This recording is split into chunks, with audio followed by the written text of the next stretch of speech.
13h11, le saviez-vous, le Parlement a adopté la loi Airbnb pour limiter la prolifération de ces locations de courte durée, notamment dans les zones touristiques. Alors l'objectif, c'est relancer l'offre pour des locations longue durée. Et c'est une mauvaise nouvelle pour de nombreux propriétaires, pas forcément nantis, qui amélioreraient leur quotidien grâce à ce système.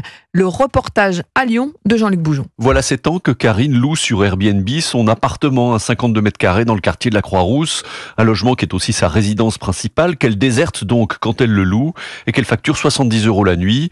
Un apport d'argent vital pour cet employé payé 2000 € par mois. Ça a toujours été important parce que je suis sur le salaire médian français. Donc on se retrouve avec un pouvoir d'achat qui n'est pas très élevé. Et là actuellement, la location que je fais sur Airbnb me rapporte 25% de mon salaire, c'est-à-dire à peu près 500 € par mois, ce qui est énorme. Je peux pas m'en passer. Ce qui la chagrine le plus dans la nouvelle loi, c'est la limitation du nombre de nuitées par an. Là on était à 120. S'il nous baisse à 90, moi clairement je repère à peu près quasiment un mois de salaire. Même regret pour Christelle qui loue sur la plateforme un petit F3 en banlieue sud de Paris, une location essentielle à son budget. Moi je suis en HLM et j'ai 3 enfants, donc j'ai acheté ce que j'ai pu en me disant tout ce qui viendra, ça me permettra de nourrir mes enfants au quotidien. Moi c'est vital, ça me leur donner à manger, c'est pas un business pour gagner 15 000 € par mois, j'ai pas 15 000 Airbnb. Et malgré le changement des règles, Christelle, face aux difficultés à se débarrasser d'un occupant indélicat, ne reviendra pas à la location longue durée, ce qui est pourtant l'objectif affiché de la nouvelle loi. Lyon, Jean-Luc Boujon, Europe 1.